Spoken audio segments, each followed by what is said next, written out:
Good evening, everybody. Welcome to the Pits of Motor Chaos. Your host, Dave. I got online special guest, owner of the Nostalgia Nitro Funny Car. Wasn't easy, Jon Wurtz. How's it going, Jon? Very good. How are you doing tonight, Dave? Pretty good. So, first question I have for you, Jon, is how did it all begin for you to get into drag racing? When did you get into drag racing? Well, high school days, 1970, 71. I was really into Indy cars, and I watched Indy cars, and I found out one of my neighbors was a drag racer. His name was Gary Southern.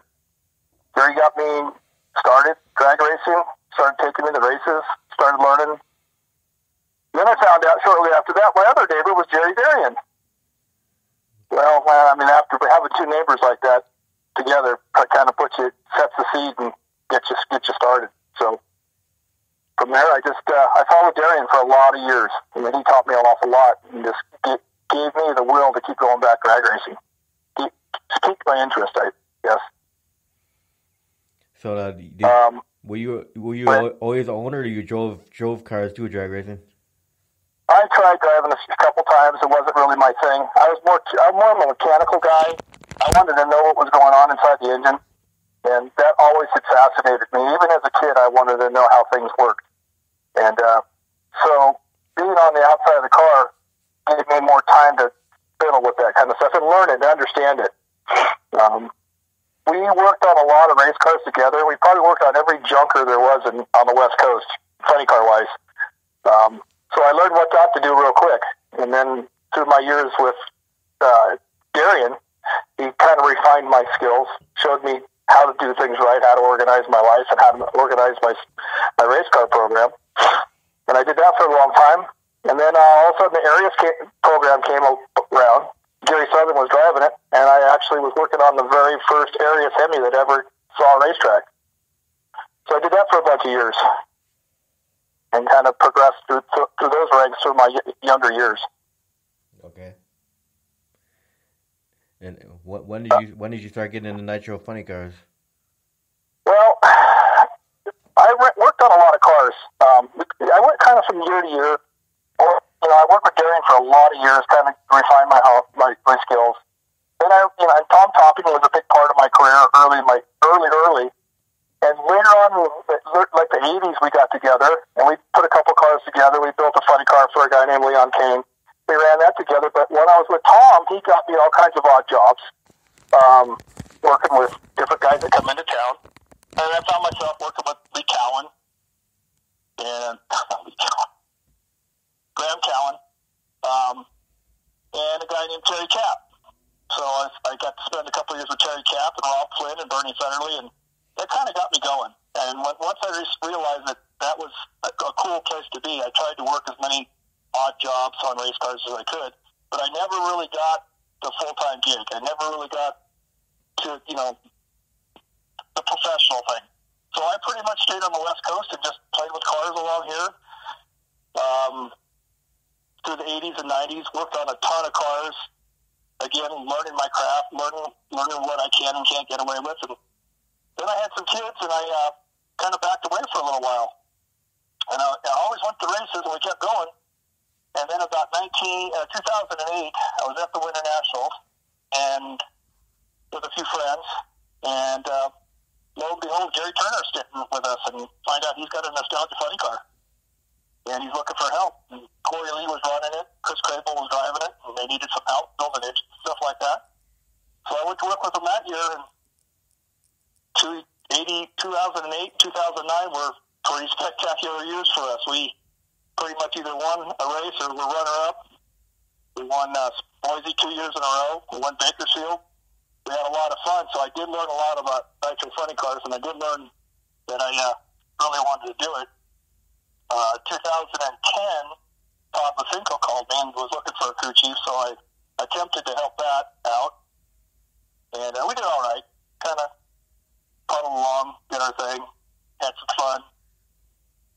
And I think 2010, I worked for Dennis Lacharde in that Back to Black car. Had a lot of success for that. What I feel was successful. And shortly after that, I guess I went back to Turner for a couple races and won won a Saturday Night Nitro with him. And then Danny and Crystal called me. Danny Gerber called me. And I'd worked with his dad way back in the 70s. His dad was one of my greatest friends. He's now passed on, and we miss him. But Danny called me and said, hey, we got a funny car, and we want to run it. We don't have any money. We don't have much of anything, but we got a funny car, and we need your help. And we went down there and looked at it and saw what we had and decided what we were going to do. And Danny and Crystal pretty much said, here's the race car.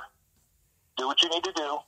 We'll fund you any way we can with the small budget we can, and we want to go out and have some fun. And for the last 3 years, we've been doing just that, having a lot of fun and not tearing stuff up and being pretty respectful, I guess. Well, that's great. So, with the It Wasn't Easy Funny Car, how Gerber came up with the name of that car? I guess Crystal came up with it because it isn't easy, and people look at these things and think, oh, they just go down the racetrack and this and that.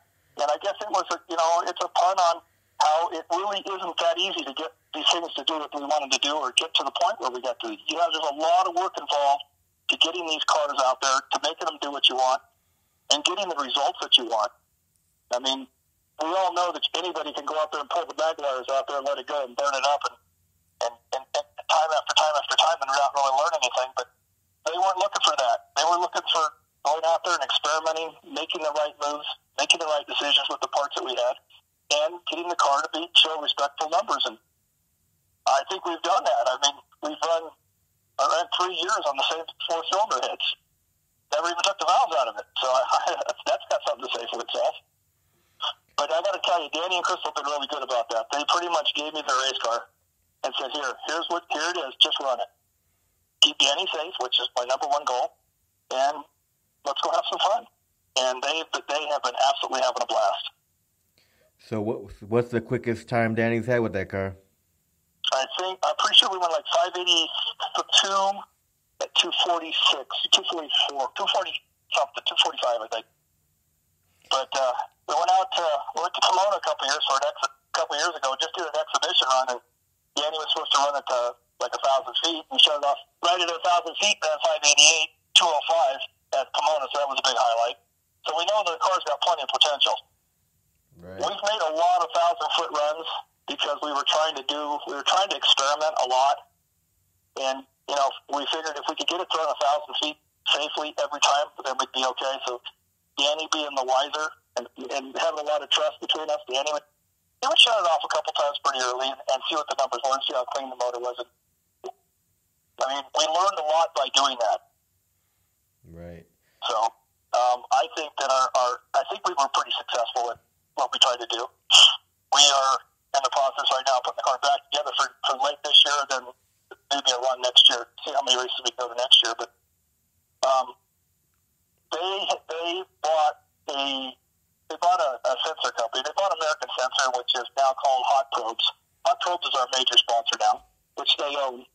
They bought a company that sells EGTs, exhaust gas temperature probes. And they're selling to all the big guys and everybody else. So it's all the little sensors that are on the headers that tell us what temperature each header is. But they bought that company, so they wanted to build that company up so they could help fund the race car.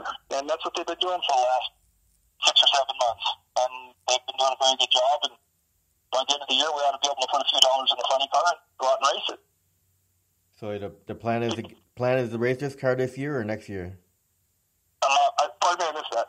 I said the plan is to race the car this year or next year? We are going to go test in another month or two, and then we're going to run the Hot Rod Reunion.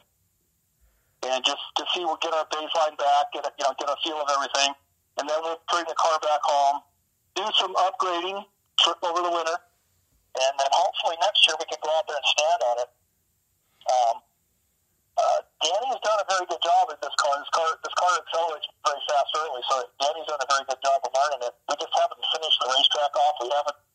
I haven't felt confidence in my tune-up enough to let it really go to the finish line, so we need to work on that a little bit more, and I think that we're real close with some cylinder head work that we had done over the last couple of months and some other stuff that we've done, and cams that we're going to put in. I'm very confident that we'll be a lot better off. But, when you race on a budget, that's the things you have to do. Right. So you're the main crew chief on the car? I am the crew chief on it. I pretty much built the engines.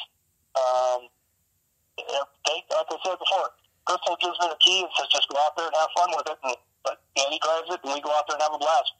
Crystal's our biggest supporter. She's in the middle of everything. She gets involved with the business part of it, the tune-up part of it. We discuss everything, but they have never said no to anything that I've asked for. So I give them credit for that. I've worked for a lot of owners that you have to fight and scratch for a 2% change between rounds. They're not that way. They're very honest and trustworthy with that race car with me. So are there any other crew members besides you and Danny and Crystal? Heck yeah, I'm a pretty lucky guy. I got my brother, Todd, who always wanted to be a drag racer, but just always kind of followed me around. And so he's helping me. He's doing the bottom end and the top. He's kind of learning as he goes. And then I got my son for the first time in my ever career. I got my son and my brother working on it. My son Brian is fairly new at being a mechanic, but he's got the enthusiasm. We just got to give him a little bit more drive and a little bit more knowledge, and he'll be all right. But he's filling in, doing the best he can. But it's kind of fun to have my brother and after 45 years out there, being by myself on the weekends and stuff. Kind of fun to have him out there with me. Yeah, it's good to have family by you. Yeah, we've had a lot of fun with this race car. Crystal's given us a great opportunity. I've had both of the Arias grandkids. I've had Stephen and Justin Arias work on it. I've had a multitude of just really good kids work on it. But nowadays the kids just aren't interested in it. They have attention span for something else. They always want to be doing something else. And this race car thing is not really what these kids are geared up for anymore. So it's getting harder and harder and harder to find younger kids that want to do this. Right. Danny's, I guess, brother-in-law helped us for a while, and he moved to Indiana, so we lost him. We had a couple other kids along the way, but I'm definitely looking for more guys, some younger guys that we can teach. I'm not going to do this much longer, so if I could teach these kids how to do it before they bury me, might be kind of fun. It was fun having the kids out there. It's a little bit more of a challenge. You got to keep an eye on everything, but they did. I feel like they did a very good job. Yeah. Oh yeah. Real quick, I want to interrupt you. I want to say rest in peace to Tom Mongoose McEwen. I was gonna mention that earlier. I talked to Corey Lee earlier tonight. Me and Corey are still very good friends, and Corey and Tom were very good friends. Me and Corey and Tom had lunch together a number of times down in Orange County, and yes, he will be missed. And between Corey, Lee, and Donnie Couch are both good friends of mine. They were both friends of Don's. I know tonight they're both a little bit grieving, and I feel bad about that. Yeah. But we're getting older, and some of our heroes are going away fast. I hate to see that. It seems like it's happening almost on a weekly basis now, but I guess that's what happens when we get older. We notice that more. Yeah, that's the truth. Like Joe Waller was saying, he's trying to get some of these old guys on the show before they pass away. Yeah. Well, and they're out there. I mean, the problem is, and the problem that I see right now is who's going to come in behind, and I say us because I'm in that age group. There's nobody coming up behind us that's going to take over these places, and I'm just worried that somewhere 20 years down the road what's going to happen to the sport? I know there'll always be drag racing, but I don't see any heroes coming in behind us. You know what I mean? Yeah, I understand where you're coming from with that one. I heard you talk to Billy Morris the other night, and I got a lot of love for Billy. I was able to help him get his driver's license and coach him on his driving a little bit. And of course, with Billy, you don't have to do much. I mean, we put him in that sand top fuel car the very first time, and we showed him where the levers were, and he went out there around 245 in the 100 feet on the first pass he made or something like that. It was ridiculous. The kid wasn't afraid of anything. So putting him in that funny car and that whole group of young kids over there, that's what you want to see. That group over there has got the best. If you wanted to have a bunch of friends together, that would be it. Those kids grew up together and they raced together and they had fun together. So helping Billy was a big deal for me. So now, besides that main sponsor of the company, would you any other sponsors on the funny car? Well, I got a lot of my friends. The Brad Anderson guys help me out a lot. Henry Velasco helps me out a lot. Bob DeVore's always helping with clutch disc stuff and things like that. But I mean, most of our stuff is all local stuff. But I got to tell you that Danny and Crystal pretty much handled that car on their own. Pretty much everything you see out there, she and Danny have funded out of their own pocket because of the love of the sport. And I think their reward, I mean, look at that car. It's one of the prettiest cars out there I've ever seen, personally. And they get all the credit for that. They wanted to do something very nostalgic, and they had the money to do it. We had that old Dale Poldy body that was falling apart at every run we made, and they decided they were going to put a new body on that thing, and we bought the body from Rick Conley in Arizona, and I talked to my great friends, Keith Clark and Jeff Moniz, and they mounted it for me and put the tin in it, and everybody helped out financially. So, I mean, all these people out here have helped us. And, I give credit to all my friends that I've got over the years for helping us, and we appreciate that. But that's what it takes to run these cars. All the little guys got to stick together. Right. So now what make is the body on the car? It's a 78 Firebird Trans Am. But the whole Smokey and the Bandit thing, the whole silver and black thing, it's kind of Danny's idea, I think. I'm pretty sure that came with it with the Eagle. We weren't going to put the Eagle on at first because it seemed like it had to be that way. It was fit to be that way with the black and the silver and that Eagle on there. And like I said earlier, I think it's one of the prettiest cars out there. Yeah, I'd agree with you on that one. And what kind of engine you guys got under that body? It's a 500-inch TFX, Alan Johnson, Brad Anderson heads, little fuel blower, and my fuel system's in it. Just this normal stuff. Nothing real trick about it. We run it. We run it to the efficiency that it'll take. I mean, we don't try to overrun it. We don't try to underrun it. And both of those things can get you in trouble. But I feel very fortunate for being able to find the combination that I did and make it as happy as it really is. Yeah, you guys got a heritage-sized fuel pump? Yeah, it's a 21-gallon pump, single mag. We didn't switch over to the new pointless bag. We still got the points bag in it. We plan on running that for a while. I don't see any reason. I haven't had any problems with dropping cylinders and blacking cranks and all that stuff. But I think it's all a tune-up thing. I seem to like the points bag. I grew up with Tom Cirillo. I know Tom Cirillo very well. He takes very good care of our mags. They're not over-amped. They're not the coils aren't overdriven. It's just this basic, funny car. Well, the tractor magneto, really. So I've been pretty happy with it. I know a lot of guys switched over, and there's been some pros and cons about that, but I figure I'm just going to stick with what I know and see what happens. Yeah, we can run 580s with that mag right now. So, hi, this is Tanya, Dave's wife. Hi, Tanya. Hi. How you doing? Good. How's the weather in Cali? It got hot today. It's about 92 degrees, and it's pretty stale out because there ain't no wind.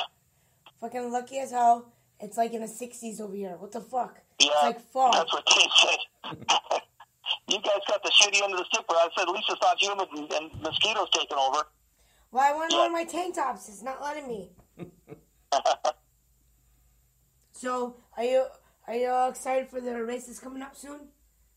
Yeah, I'm actually kind of busy this week. I got Mission Canada next week. I'm going up there.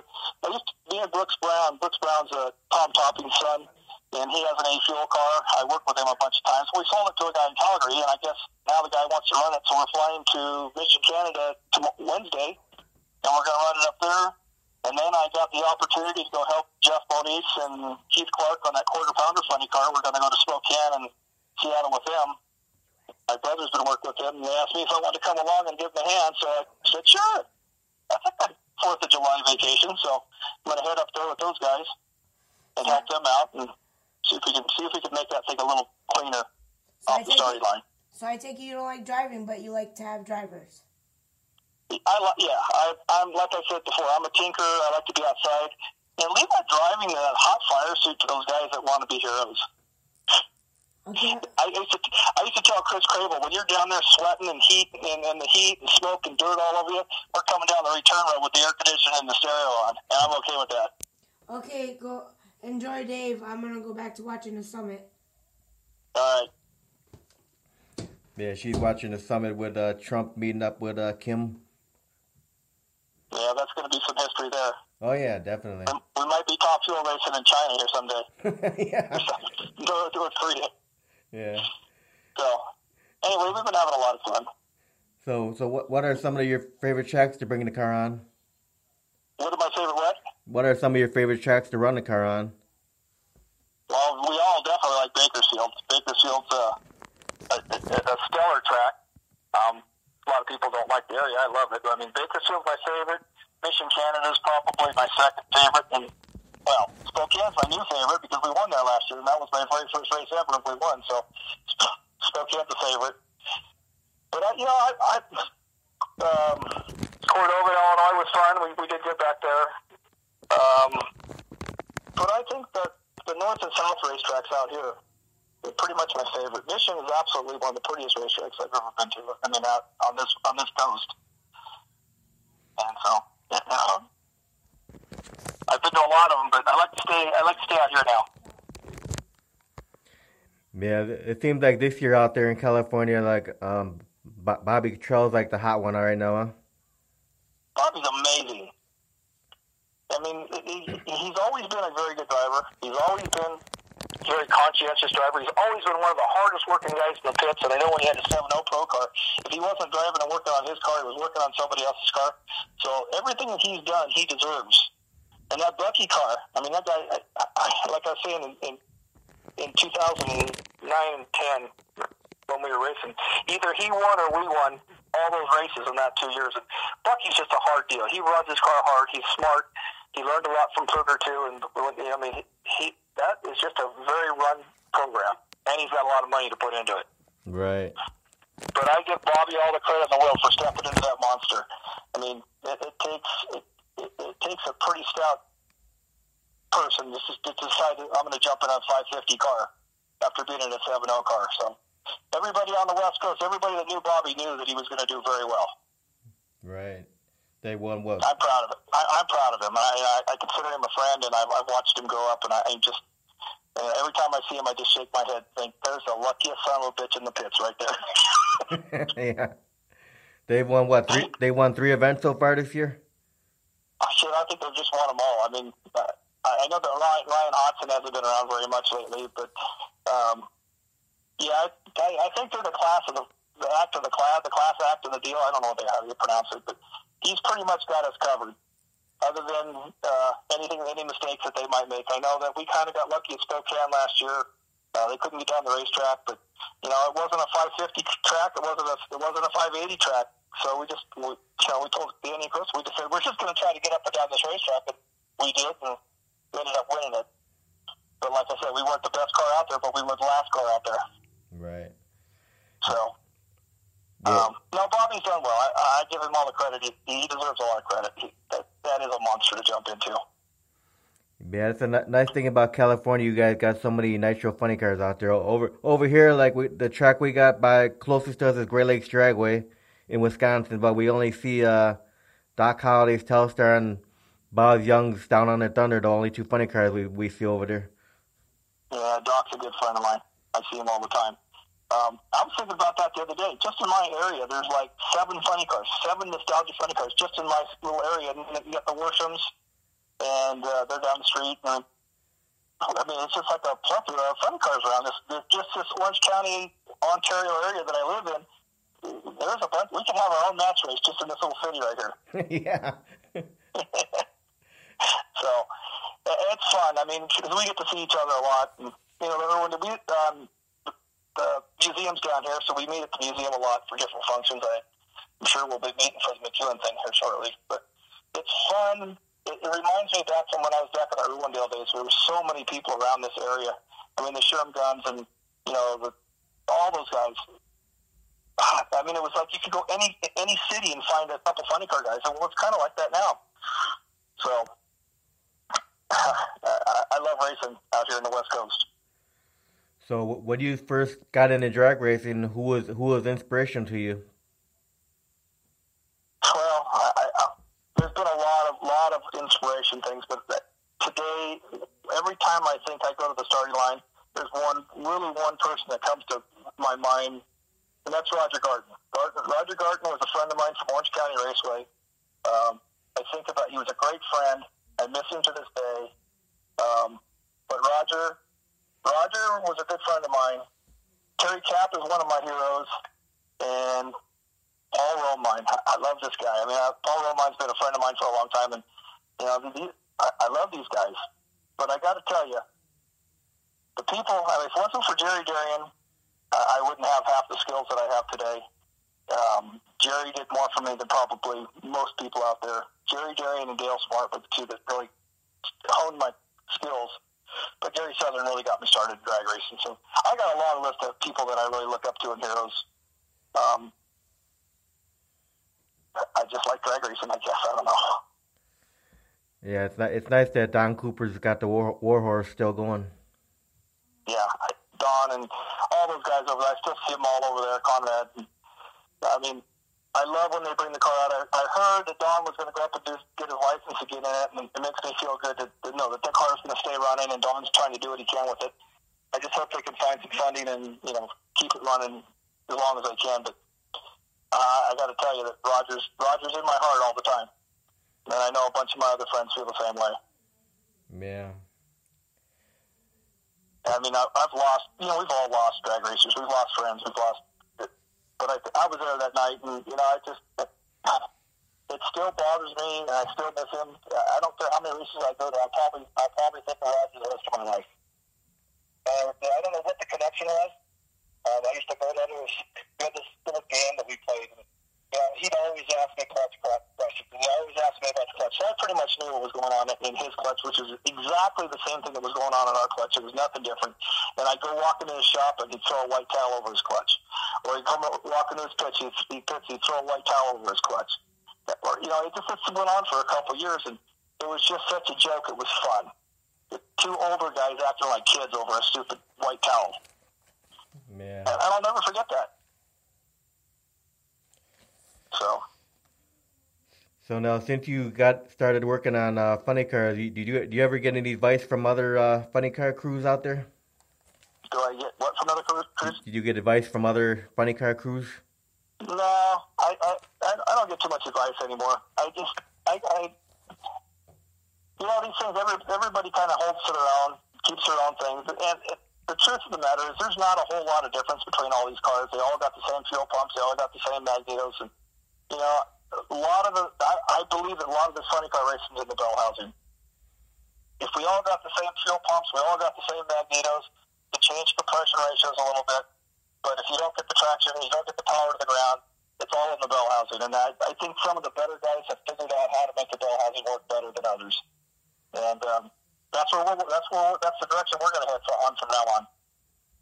Use the engine as a dyno and apply power as needed. Right. So now, I think the advice thing is more of there's a lot of friendship thing where they giving at each other and they maybe ought to try this or maybe ought to try it, but there's really not a whole lot of advice given anymore. It's all pretty basic. So now for you, John, when you get this car ready for Gerber for a weekend of drag racing, what goes in the preparation to get this car ready? It wasn't an easy part of it. There's a lot of hours, a lot of time. We start off probably 2 or 3 weeks in advance. We got the car pretty much completely stripped down. Everything is completely washed, cleaned up, shined, polished inside and out, engine-wise, bearings, rods, cranks. And me and my brother and my son go there on Saturday mornings, and we work until late in the afternoon, 3 or 4 weekends in a row. And meticulously put everything back there. Because we want to know if anything rubs the wrong way. We want to see if we don't, but it's put together properly. That was one of the things that I learned from Darian. If it's right when it's at the shop, it's going to be right at the racetrack. If it leaves the shop wrong, it's not going to get any better out there. So we try to make it as right as we can. We'll start it up in the garage. We'll run it. We'll start it up as many times as it takes. But when it leaves the shop, it's pretty much ready for the starting line other than warming it up. And I really believe that is the answer to making sure that your weekend's a lot happier. Man. So do you guys ever take the car to car shows and cackle the car at all? We've done that a couple times, yeah. Crystal actually worked for Kelly Blue Book. the same Kelly Blue Booker that you know of. And they have an annual thing. We've taken it out there a couple times. We've taken it a couple other places. But they also, Danny and Crystal, happen to own, I think it's a 71 World Championship Top Fuel dragster, the Schaefer Glen car. They own that car. It's a tackle car out here on the West Coast. A good friend of ours, Troy Glenn, travels it around. And they tackle it on every car show, park, everything you can think of. They have that car out there. So, and that's Danny and Crystal's car too. That's cool. So now, John, what would you consider to be some of the milestones of your career? Well, this is probably one of them. I mean, I think we've been very successful with this car. Winning that Spokane race was one of my personal favorites because it was it was the first race we ever won as a team, and my first race as a crew chief as a full-on race. But milestones, I have so many of them. A lot of great years with Turner. I mean, winning Boise 2 years in a row is great. I mean, we had a fantastic time. It was a great crew. We had a lot of fun. Getting Dennis Lashardy's car to go 583, 253, that was a big plus. Watch that GTO go 253 miles an hour. That was a big milestone for us. That thing was like a brick in the air, so that was fun. But I don't know. I never really thought about that too much. All right. So now, since you've been involved with drag racing, do you have a most embarrassing moment? Waking up is embarrassing, dude. I'm 61 years old. Things don't work like they used to. I'm just tired and embarrassing. Yeah, I've had plenty of embarrassing moments, but I'd have another embarrassing moment if I told you about it, right? Yeah. So that's where we're going to end that one. I just thought of a milestone. I think one of my highlights is Eddie Knox. Eddie Knox is a good friend of mine. I've been helping him on the Top Fuel Hydro, and I've been always scared of those hydros. I think even Billy said something about it. He called me one weekend and said, "Hey, you're going to be the crew chief of our second boat." I go, "I don't know shit about racing boats." He says, "But you know about this boat, and then just do what you want to, just go out there and run it. Bring the crew." We took Billy Morris and his friends, which we worked on the sand car. They're all buddies, who had never really worked on a boat or a hydro or an engine, and a couple other guys. Then we went out and ran that Top Fuel Hydro side by side with Eddie Knox. And that was probably, for Eddie to let me run that boat was probably one of my highlights. Of all the racing that I've done, that was a big highlight. And then it turned out we were going to race each other in the first round. I thought, well, shit, we're going to lose this deal for sure. I mean, that problem child boat's got to win. And all the credit goes to Eddie. He walked up to me and he handed me a handful of nozzles, and he says, "Those are yours to use if you want to. You decide if you want to use it, but run that boat the way you think it's right." He didn't tell me to lay down. He didn't tell me nothing. He said, "Go out there and run that boat as best you can." And we did. We fell short. We lost by 2 feet. That's my story. Well, that's an awesome story. That was amazing that weekend, and I think that's where me and Billy Morris and his buddies, his friends, and everybody, I think that's where we all bonded that weekend. That's what we came pretty close that weekend. Rick Morris has always been a big part of that group, and he pulled me in and said, "Hey, you can do this. Eddie trusts you." And I said, "But it's a boat. There's no wheels on it. It doesn't smoke. The tires doesn't burn out. Nothing." He says, "You'll figure it out." So we had a blast that weekend. I got a great photo signed by Eddie, thanking me for it. That's a highlight. Very cool. So now, since you've been working with the Wasn't Easy Funny car, has there been any accidents or near accidents with this car? You know what? You're breaking up. I said, since you've been working with the Wasn't Easy Funny car, has there been any accidents or near accidents at all? Oh, yeah. We had a couple minor things. Danny's a great friend, and I love his sense of humor. It's really dry. Danny, I don't know if you know the history behind Danny, but Danny, he was with his dad. He followed his dad all over the place, and he was always the kid in the truck. Danny never worked on any of the cars that we were working on, but Danny was always there. So then I get this call to work on the car. So we go out we licensed Danny at the March meet in front of everybody, and Danny did a great job. And we just took it easy, and we made nice, easy runs. couple of our early numbers were better than a lot of the guys that qualified for that March meet. But we went out there and just made nice and easy runs. And we were doing that for a while. And Danny made a comment to me and Crystal one day. He says, remember, the only thing he's driven, I have to back up a little. He went to Gainesville, Florida, got a Super Comp license. And then we crossed it over to the funny car. So he drove in a Super Comp car 6 times in his life. That's his drag racing career. So, okay, now we put him in a funny car. We go up to there. We make a couple runs on it. And he says to me and Crystal one day, this thing doesn't leave a starting line much harder than the Super car. Well, me and Crystal looked at each other, and she gave me the okay. So we stepped it up a little bit, and that car went on that next pass. I think it was the next pass. The car had been running like 1 flat, 102, something like that. We were taking it easy, maybe a couple of 995s. It went 945 and it left so hard, Danny thought the train hit him in the back of the head, and we took off the right side header. Whacked the guardrail. So it did leave a little bit harder that time. But that's the only accident we've had with that car. I mean, we've been pretty safe with it. Well, that's good to hear. But I don't think Danny hasn't made that comment too many times since then. And we don't do that anymore. The car doesn't. We try not to leave that hard anymore. It's just too hard on these cars. If these cars leave, 980s, 990s, I mean that's plenty fast, plenty quick enough for these cars. Yeah. All right, John. So you ready for the fun questions that I asked Billy the other night? I guess I'll answer the ones I can. If someone gave you $200 million to build a new drag race track, where would you want to build the track, and what kind of features would you want to put into this track? Absolutely as close to the beach as possible, because of the ocean air. And I just put a lot of bleachers in it, because if you put a racetrack close to the beach like that, fans would show up. All right. Now, you have any hobbies outside of drag racing? I fish a lot.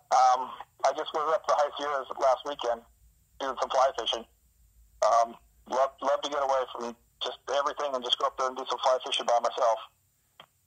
Oh, yeah. Well, fishing's real relaxing, you know. You get away from the drag racing scene and just have time to think out there in the nature and all that. Yeah. Yeah, it's amazing. It recharges my batteries. I love it. I drive 4.5 hours to go up to fish for 5 hours and then come back home the same day. So it's a big commitment. It's fun. Man. No, if you were able to do time traveling, go back in time, would you do anything differently? I don't think I'd do anything different. I think I'd be a little bit. I think what I would do is pay more attention. I try to do that a lot, but I think I would learn and listen from the legends a little bit more. All right, so John, what's your favorite food to eat? I don't have a favorite food. I'll go to the winter schnitzel on a heartbeat. I just eat to survive. I don't have anything favorite. So you on a seafood diet? You seafood, you eat it? No, not that. I don't eat that much. I don't have any. I eat the same stuff all the time. I'm not a food connoisseur. Like my wife says, you just eat to survive. You know, I could eat chicken and rice every day. So, talking a long guy. Now, what about food that your wife makes? You don't have a favorite dish that she cooks? Cooks? What's that? No. We heat a lot of stuff out here. So. No, my wife's a good cook. She makes some good meatloaf and stuff like that. But we're older. We just kind of eat what we want now. Right. Do you do any cooking? Hell no. My cooking is driving to the winter schnitzel or McDonald's. Not McDonald's. We don't eat there. But no, I don't do any cooking. No barbecuing? Yeah. Well, once in a while, but yeah. We're pretty plain people up here.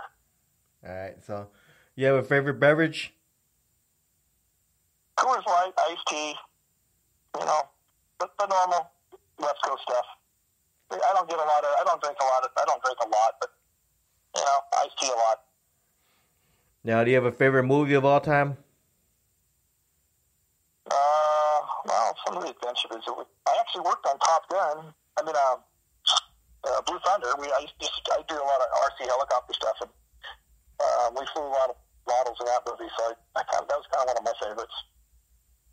Right. So if you weren't involved in drag racing, what do you think you'd be doing with your life? I'd be fishing. Every day I would be fishing. And then I'd be fishing, wishing I could go drag racing. Yeah. So now, what would you consider the fondest memory of your drag racing career? Probably the boat?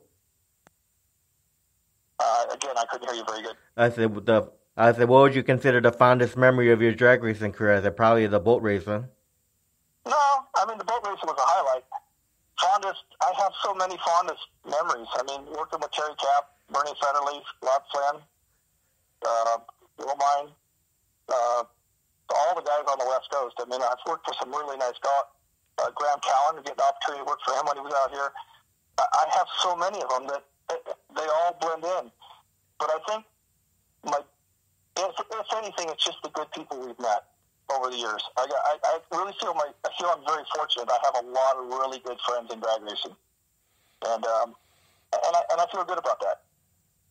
Yeah, that's what I say. Drag racing is one big family, then it just gets bigger and bigger and bigger and bigger. Yeah. I mean, we all try to be together. I mean, I heard you talk to Michaela the other night. They're my neighbors. Mike and Michaela, they live down the street, so it's all one big neighborhood. And Mike's helped me out a little bit too. So it's just like all these people are just friends. I like that. Right. So now, what's your favorite music to listen to? Well, going back to the Jerry Darian days, we've been on the road a lot of times, and a lot of Bob Seger came through those speakers. So I'm still an old-time rock and roller from Bob Seger. What do you think about the Joe Walla Band? What? What do you think about the Joe Walla Band? Oh, Joe's a great guy. He's a crack up. He's been one. He's told me 100 times, "You need to come on my show," but he never calls me. So I think he's just teasing me. He calls my brother and says, "Hey, your brother needs to get on my show." And then I don't hear from him. So I love Joe. Joe has watched me through my career. Every time I see him on the start line, I get a hug, and the guy's just a happy guy. And I listen to all his shows. I make fun of him. I call in and say hi to him. And he's one of those characters that drag racing needs to have. Oh yeah. And I don't mean the character in a bad way. I think Joe is somebody that absolutely helps this sport along. He helps pass the word. He helps entertain the sport. He helps. I hate to call Joe an ambassador. I mean, that just sounds wow. But he's out there shaking hands every weekend, and that's what this sport needs to keep. You know, one of the things that Cindy Gibb said about that deal up there is that Monterey thing, and that is that the drag racers need to stick together. We need to all be together. And I think that happens at the March meet and the reunion. There's so many of these people that they really want to be friends and they want to stay together. There's not a lot of these guys you can not like. And I think with people like Joe and a couple of other characters that are out there, I think it makes it fun. Yeah. With his colorful pants out there. That's the character part of him. Right. You know? And that's the era that he's in, and that's the people that he addresses, and he does it well. And he gets on the internet every night, plays a little riff on his guitar, and I watch the people count, and people count goes up. So obviously, a lot of people are watching him and paying attention to what he's doing. So I just hope he gets rich someday, sponsors me or something. Yeah. So now, John, if people are listening to this interview right now want to find out where the car is going to be, what's best way? The Gerber page on Facebook? Yeah, we have for Gerber Racing, and then there's Gerber Racing on Facebook. Donors pretty good about passing the word from the Funny Car, the United Funny Car Association. Don Hawthorne passes the word about it. What's going on, pretty much. But we're looking good for next year. I'm very hopeful for, we'll run the Hot Rod Reunion in October, and we'll refine this new tune-up we got and see if we can get on the racetrack. We probably won't go out there and try to set any big numbers at it, because I don't want to turn it for everything we got. I want to save it for next year, but I think we'll go out and give it a pretty good, honest run, and then get ready for next year. And like I said, I could use a couple more crew guys.